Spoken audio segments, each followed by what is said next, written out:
Yes, there's a way to sum all of the data of only a particular item. The first step is to open Microsoft Excel and click File. Note that in this example, we are going to sum if the data matches the criteria, bananas, in cell A16. Click the cell where you want your results. Type in the function equals SUMIF and press Tab. With your mouse, select from the first cell containing range you want to look at to the last cell.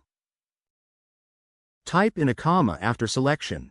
Then, type in value, text or number, you want to look for.